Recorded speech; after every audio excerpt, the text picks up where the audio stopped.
एक कॉमन चीज थी कि फिजिक्स काफी टफ थी आरयूएचएस के पेपर में। आपका क्या मानना है, कितनी टफ लगी आपको फिजिक्स या फिर कितनी आसान लगी? तो चांसेस है कि अगली बार नेगेटिव मार्किंग भी हो सकती है। किस चीजों का ध्यान स्टूडेंट्स को अपने पूरे साल की इस तैयारी में रखना चाहिए? तो आरयूएचएस के लिए आपने तैयारी का आपका मुख्य स्रोत क्या रहा? तो वो क्वेश्चंस ने बहुत हेल्प की, क्योंकि उन क्वेश्चन से भी बहुत सारे क्वेश्चंस एग्जाम में मिले और एज इट इज बहुत सारे क्वेश्चन थे जो सीधे पेपर में ही आ गए। 2026 में जो स्टूडेंट्स तैयारी कर रहे हैं वो हमेशा ये पूछना चाहते हैं कि भाई जो टॉपर होता है वो क्या अलग करता है। आपने कुछ शेड्यूल बना रखा होगा? Yes sir. तो शेड्यूल किस तरीके से आता है, शेयर करना चाहेंगे आप? तो हेलो दोस्तों, स्वागत है आप सभी का उत्कर्ष के नर्सिंग एंट्रेंस एग्जाम के इस यूट्यूब चैनल पर। रिजल्ट्स के इस दौर में आज हमारे साथ एक प्रतिभाशाली छात्र जुड़ चुके हैं जिन्होंने आरयूएचएस में बहुत ही शानदार रिजल्ट लाने के बाद अपना एक्सपीरियंस उत्कर्ष के साथ साझा करने की ठानी है। तो आज हम उन्हीं के साथ जुड़ेंगे और उनके कुछ एक्सपीरियंस के बारे में जानेंगे कि कैसी रही उनकी तैयारी, किन किन चैलेंजेस का उन्हें सामना करना पड़ा और किस तरीके से उन्होंने अपनी जिद को एक उचित परिणाम में बदल दिया।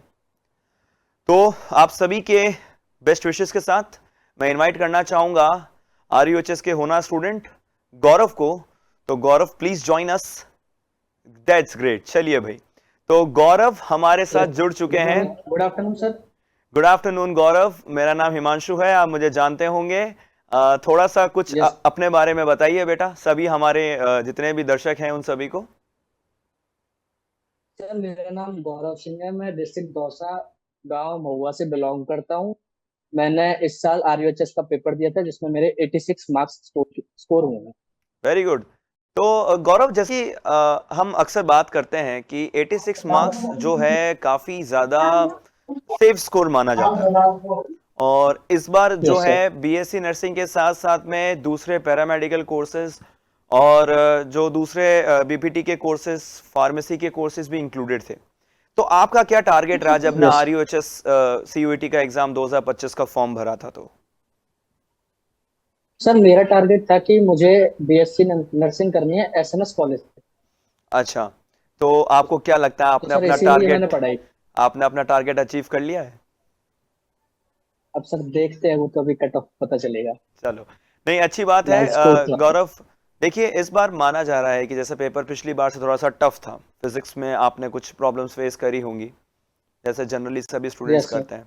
तो मैं खुद भी जयपुर आया था और मैंने काफ़ी स्टूडेंट्स से मुलाकात भी करी थी। एक कॉमन चीज़ थी कि फिजिक्स काफ़ी टफ थी आरयूएचएस के पेपर में।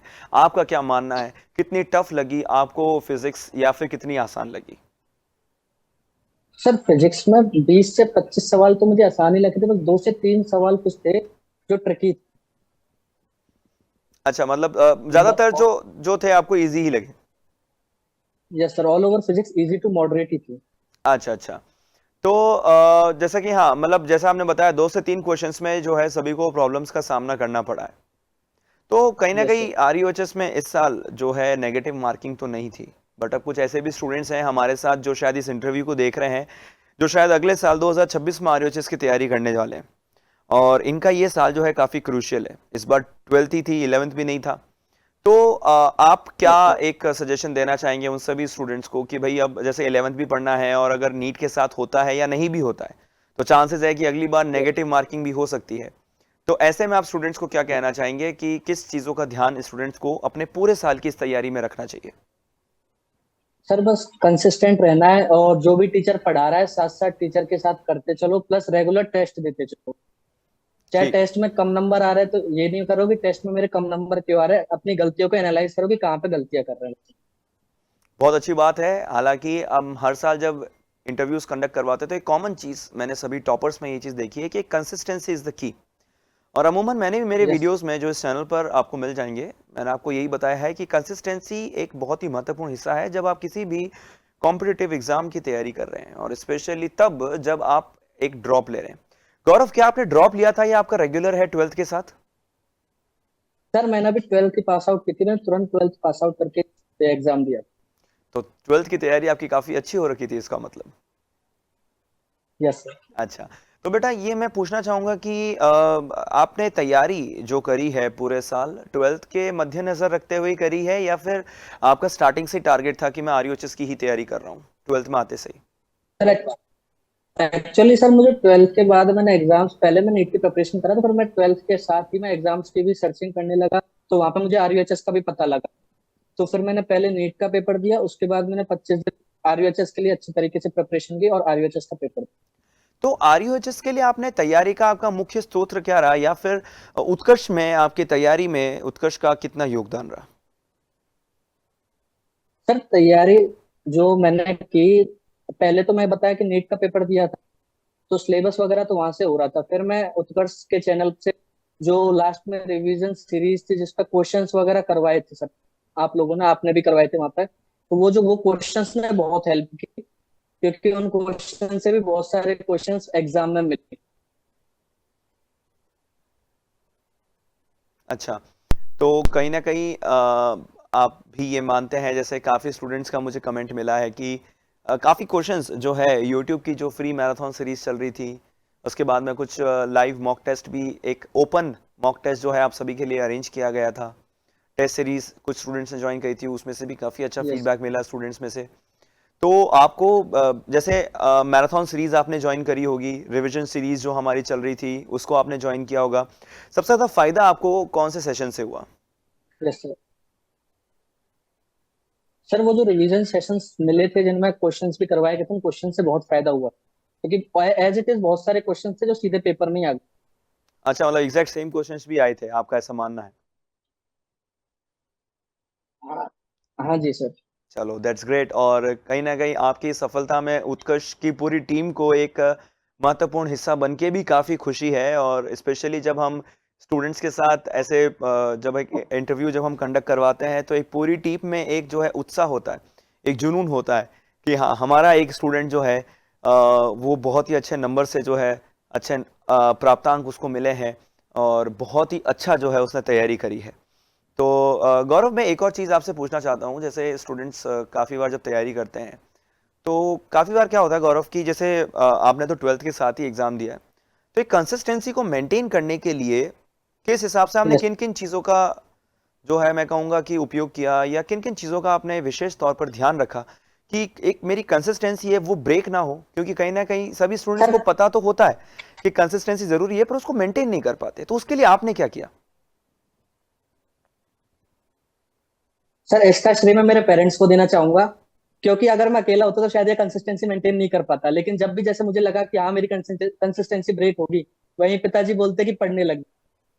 तो ये पिताजी का बहुत बड़ा श्रेय है, मेरे ये जितने भी नंबर मैं अचीव कर पाया हूँ, वरना शायद मैं आज नहीं कर पाता इतने नंबर। अच्छा, तो आप दौसा में महुआ विलेज से बिलोंग करते हैं ना?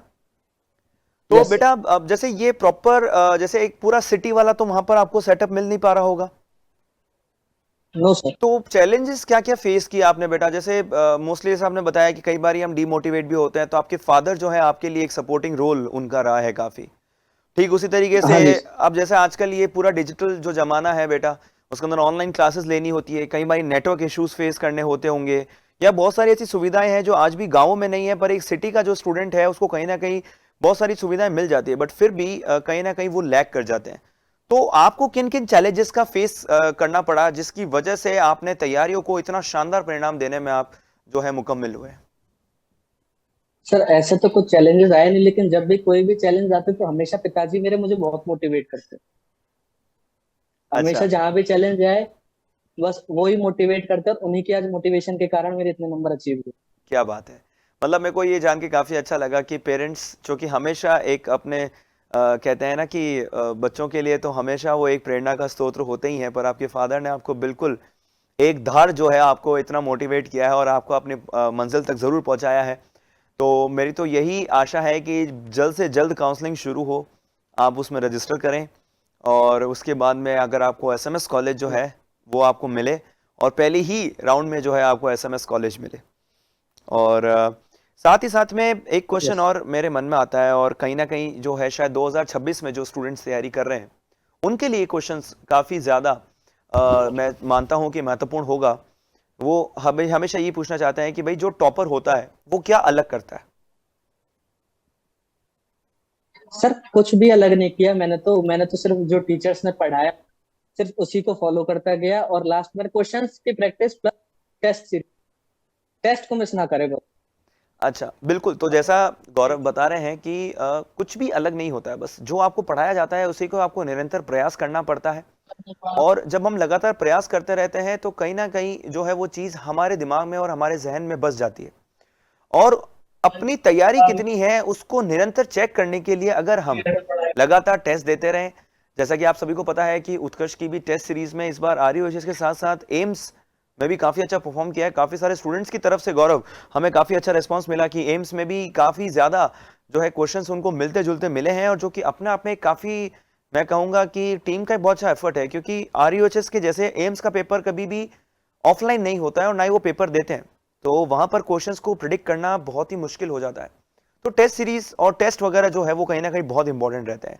बहुत अच्छी बात कही गौरव आपने, और मेरे हिसाब से जितने भी स्टूडेंट्स हैं जो भावी हमारे नर्सिंग ऑफिसर्स हैं, या फिर जो 2026 और 27 में सॉरी 25 और 26 में जो है ये एग्जाम्स को प्रिपेयर कर रहे हैं, उनको कहीं ना कहीं चीजों से काफी ज्यादा जो है फायदा मिलने वाला है।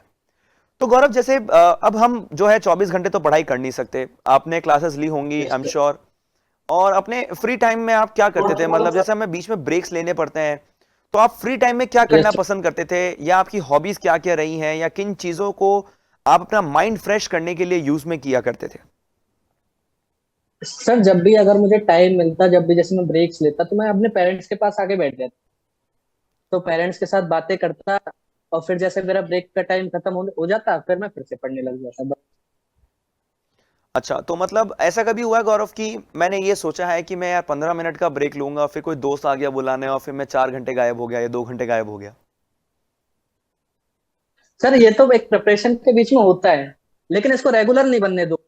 अच्छा, अगर 15-20 दिन में एक बार हो रहा है तो दिक्कत नहीं है, ठीक है। लेकिन हर 2 दिन में एक बार हो रहा है, फिर ये चीज दिक्कत आ जाएगी। मतलब कहीं ना कहीं आप ये कहना चाहते हैं कि डिसिप्लिन भी एक बहुत अपने आप में एक महत्वपूर्ण योगदान देता है एक अच्छा स्कोर करने में।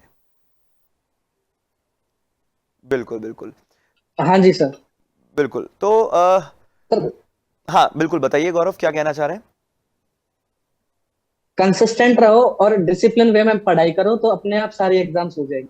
तो गौरव कुछ डिस्ट्रैक्शंस भी रहे हैं कभी? ऐसा लगा है कि डिस्ट्रैक्ट हो रहे हैं कोई पर्टिकुलर कोई चीज से? क्योंकि अमूमन जब हम कहते हैं ना, कि जब बच्चों से मैं बात करता हूं तो वो मुझे एक चीज कहते हैं कि सर अब जब से ऑनलाइन का जमाना आया है ना, तो हम यूट्यूब खोलते तो हैं क्लास लेने के लिए, बट हम है ना फिर रील्स स्क्रॉल करने लग जाते हैं, हम कुछ और देखने लग जाते हैं। तो उन डिस्ट्रैक्शन से आपने अपने आप को कैसे दूर रखा? सर उन डिस्ट्रैक्शंस के लिए मैंने एक लाइब्रेरी ज्वाइन कर रखी थी। अच्छा अच्छा। तो वहां पे वहां पे मेरे आसपास के लोग मुझे पढ़ते दिखते, तो मैं भी फिर पढ़ने लग जाता। अच्छा, तो कहीं ना कहीं आपको, मुझे ऐसा लगता है कि आपने अपने आसपास एक ऐसा एनवायरनमेंट क्रिएट कर लिया कि जिससे आपको एक मोटिवेशन मिलता रहा कि यार सब पढ़ रहे हैं, मैं क्यों नहीं पढ़ रहा हूं। Yes sir. बिल्कुल।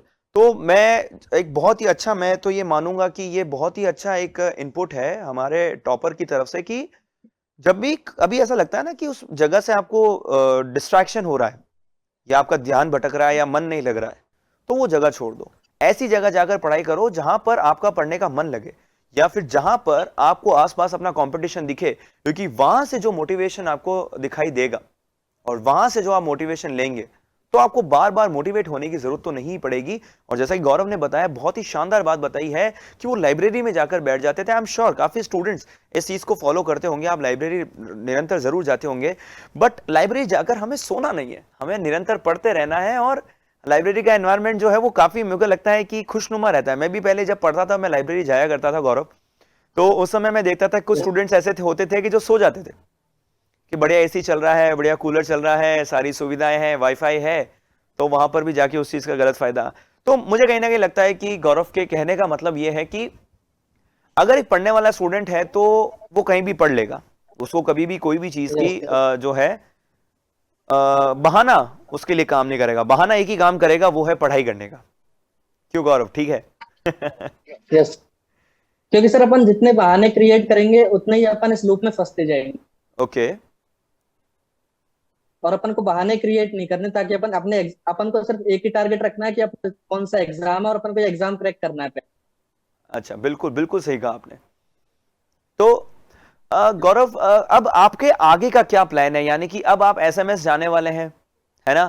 और मैं यस। तो यही प्रेयर करूंगा गॉड से कि भाई आपको एसएमएस जरूर मिले और पहली काउंसलिंग में मिले।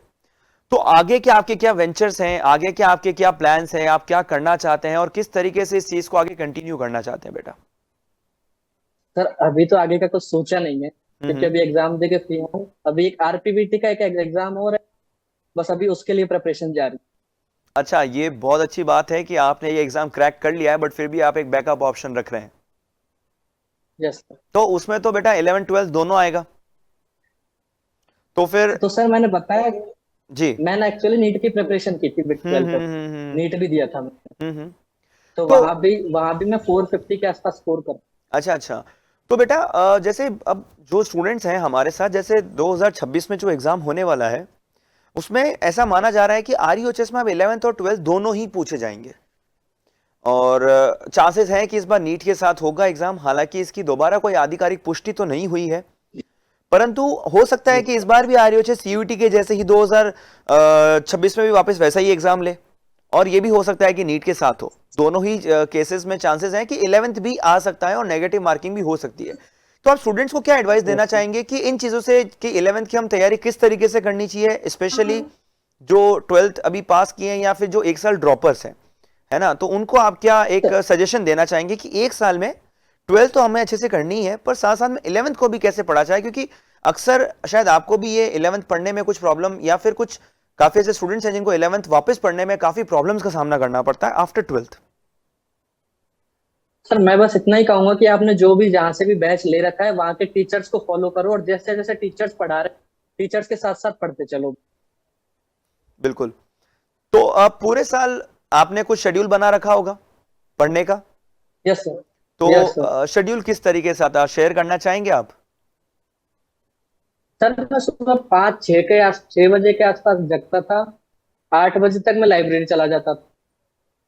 तो 8 बजे से 1 से 1:30 बजे तक मैं वहां पे पढ़ता था। फिर घर पे आके खाना खाता, खाना खा के 3 से 4 के बीच में फिर से लाइब्रेरी चला जाता था। तो 8 बजे तक फिर मैं वहां से पढ़ के फिर पेरेंट्स के पास आ जाता था। अच्छा, फिर 8 बजे के बाद आप घर पे पढ़ाई करते थे? सर घर पे जो भी दिन भर में पढ़ा है उसको फिर लिया करता था। अच्छा, मतलब एक रिवीजन भी आपने एक अच्छी हैबिट बना रखी थी कि जिस दिन पूरे दिन जो भी पढ़ा है यस सर। उसको वापस घर पे आके वापस पढ़ लो। Yes sir. Yes sir. बहुत अच्छी बात है गौरव। कहीं ना कहीं मुझे ऐसा लगता है कि जितने भी स्टूडेंट्स हैं उनको इससे एक मोटिवेशन लेना चाहिए, क्योंकि देखिए हम अक्सर क्या होता है कि हमने जब कोई क्लास में कोई चीज़ पढ़ी है और कोई चीज़ हमें समझाई गई है, तो उस समय तो हमें लगता है कि हाँ यार ये चीज़ अच्छी पढ़ी है हमने, और ये चीज़ अच्छा हमें समझ में भी आया है, तो हमें याद हो गया। बट जब हम उसको रिवाइज नहीं करेंगे तो हम उसे भूल जाएंगे। तो इसलिए रिवीजन की एक हेल्दी हैबिट जो है यस होनी सर। चाहिए। तो चलिए गौरव, फिर अगर एक बार अगर अपन अज्यूम करते हैं कि आपका एसएमएस कॉलेज के अंदर आपका एडमिशन हो चुका है, आप कॉलेज जा रहे हैं, तो आप इस कोर्स यस से, सर। जो नर्सिंग का कोर्स है, इससे आप क्या एक्सपेक्ट करते हैं? सर इससे बस मैं यही चीज एक्सपेक्ट करता हूँ कि अगर मैं हॉस्पिटल में जाऊं तो वहां पे पेशेंट्स को देखना। ठीक है। तो बस यही है कि हमारे पिताजी ने भी यही सिखाया है कि गरीब आदमियों की सेवा करना। बिल्कुल। तो इसीलिए बस मेडिकल फील्ड को चुना है। इसीलिए मेडिकल फील्ड को चुना है। बहुत अच्छी बात है। और जितने भी हमारे भावी नर्सिंग ऑफिसर्स हैं, और अगर डॉक्टर्स ये धारणा बना लें कि हमें जो है इसको एक बिजनेस के या व्यापार के माध्यम से नहीं, परंतु एक सेवा के माध्यम से, अगर हम इस नोबल, इसको नोबल प्रोफेशन ही शायद इसलिए कहा जाता है कि अगर आप इसको सेवा भाव से चुनते हैं तो इस प्रोफेशन का जो रिजल्ट है वो कुछ और ही निकल आता है। मतलब आपको, मैं मानता हूं कि चाहे 2 पैसे कम मिल जाए, पर चूंकि मैं भी मेडिकल फील्ड से बिलोंग करता हूं, मैं भी पेशे से एक डॉक्टर हूं, तो भले ही 2 पैसे कम मिले, पर अगर आपको दुआएं मिल रही है अगर किसी पेशेंट की तरफ से, तो उसका कोई मोल नहीं होता। और उससे ज्यादा खुशी आपको यस। कितना भी पैसा मिल जाए उसमें आपको वो खुशी नहीं मिल सकती। Yes sir. तो बिल्कुल यार गौरव, लास्ट में जाते जाते बस कुछ चीजें और मैं आपसे पूछना चाहूंगा कि यस एक तो सर। आगे नर्सिंग करने के बाद आपका क्या गोल रहने वाला है, या नर्सिंग करने के बाद आपने क्या आगे अपने लिए फ्यूचर प्लान किया है? सर मेरा गोल तो यही है कि नर्सिंग करने के बाद जो एम्स में नॉट सेट का एग्जाम होता है तो उसे क्रैक करके बिल्कुल। एक नर्सिंग ऑफिसर की पोस्ट पर बहुत बढ़िया बात सेवा है। देना। कोई स्पेसिफिकली कोई ऐसा एम्स जो आपको पसंद हो? सर अभी तक तो ऐसा कुछ चूज किया नहीं। चलिए, पर आपके पास पूरा समय है, 4 साल का समय मिलेगा आपको चूज करने के लिए। यस।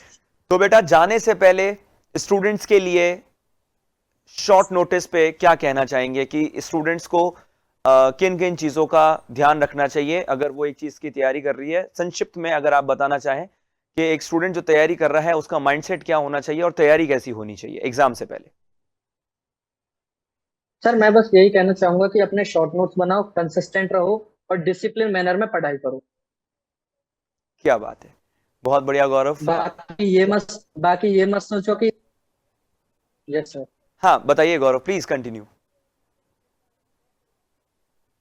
और बाकी ये मत सोचो कि मेरा इस एग्जाम में अगर नहीं हुआ तो मेरा क्या हो। तुम बस अपनी पढ़ाई करते रहो। एग्जाम में जो होगा वो देखा जाएगा। बहुत बढ़िया, बहुत अच्छी बात कही है गौरव ने। तो गौरव, आपसे बात करके बहुत अच्छा लगा। आशा करता हूं आपको भी काफी ज्यादा जो है इंस्पिरेशन और काफी ज्यादा मदद जो है उत्कर्ष की टीम से मिली होगी, और मैं यही निरंतर प्रयास यस सर। करता रहूंगा। मैं आपसे मिलने भी आने का प्रयास करूंगा, और उसके बाद में मैं यही दुआ करूंगा कि आपको अपनी लाइफ में जिस भी चीज की जरूरत हो वो आपको मिले, और आप उसके लिए निरंतर प्रयास करें और एक ईमानदार और एक सच्चे नर्सिंग ऑफिसर बनकर उभरें। और मेरी सारी विशेष आपके और आपकी पूरी फैमिली के साथ में। Congratulations once again Gaurav, and all the very best. Thank you sir.